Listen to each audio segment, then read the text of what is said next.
పాముల పుట్టలో పాలు పోయడం వల్ల మ్యారేజ్ అయిన ఉమెన్స్ ప్రెగ్నెంట్స్ అవుతారని మీకు తెలుసా? దీని గురించి పూర్తిగా తెలుసుకోవడానికి ఇప్పుడే మన ఛానల్ని సబ్స్క్రైబ్ చేసుకుని ఈ వీడియో లైక్ చేసేయండి. పాముల పుట్టలో పాలు పోయడం వల్ల ప్రెగ్నెంట్స్ అవ్వడం ఏంటి? అసలు లాజిక్ ఉందా అని మీరు అడగవచ్చు. కానీ ఇది సైంటిఫిక్గా ప్రూవ్ అయింది.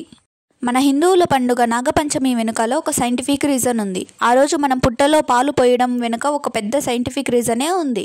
మన హిందువులు ఎక్కువగా పాము పుట్టలకు పూజలు చేస్తూ ఉంటారు. ఆ సమయంలో పుట్టలోకి పాలు పోస్తారు, గుడ్డు కూడా పెడతారు. అయితే దానికి దీనికి సంబంధం ఏంటి అని మీరు అడగవచ్చు. అయితే నాగుపాము కడుపుతో ఉన్నప్పుడు నాగుపాము బాడీలో నుండి రాజస్సు అండ్ తేజస్సు అనే పదార్థాలు రిలీజ్ అవుతాయి. ఇలా రిలీజ్ అయిన రాజస్సు, తేజస్సు పుట్టలోని మట్టిని అంటుకొని ఉంటాయి. ఆ టైంలో మనం పుట్టలో పాలు పోసినప్పుడు ఆ మట్టితో మనం పోసిన పాలు కలుస్తుంది. అప్పుడు ఒక గ్యాస్ రిలీజ్ అవుతుంది. ఆ గ్యాస్ని పీల్చడం వల్ల ఉమెన్స్లో హార్మోనల్ ఇంబ్యాలెన్సెస్ అనేవి ఉంటే హార్మోన్స్ అనేవి బ్యాలెన్స్ అవుతాయి. ఇలా హార్మోన్స్ బ్యాలెన్స్ అయినప్పుడు మ్యారీడ్ ఉమెన్స్కి మంచిగా ప్రెగ్నెంట్ అవ్వడానికి ఎంతగానో హెల్ప్ చేస్తాయి.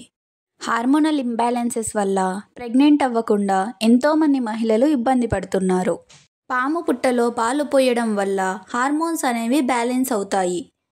ఇది సైంటిఫిక్గా కూడా ప్రూవ్ అయ్యింది. పాము పుట్టలో పాలు పోస్తే పిల్లలు పుడతారు అనేది మూఢనమ్మకం కాదు. దీని వెనుక ఎంతో సైన్స్ దాగి ఉంది. అందుకే మన సంస్కృతి సాంప్రదాయాలని మనం ఎప్పుడూ మర్చిపోకుండా పాటించాలి. తరతరాల నుండి వస్తున్న సంస్కృతి సాంప్రదాయాలను, ఆచారాలను ఎంతోమంది మూఢనమ్మకాలు అని కొట్టిపారేస్తున్నారు. కానీ వాటిని పాటించడం వల్ల మనకు ఎంతగానో మేలు చేస్తాయి. ఈ వీడియోని మీ ఫ్రెండ్స్ అండ్ ఫ్యామిలీ మెంబర్స్తో షేర్ చేయండి. ఇలాంటి ఇన్ఫర్మేటివ్ కంటెంట్ కోసం మన ఛానల్ని ఇప్పుడే సబ్స్క్రైబ్ చేసుకోండి.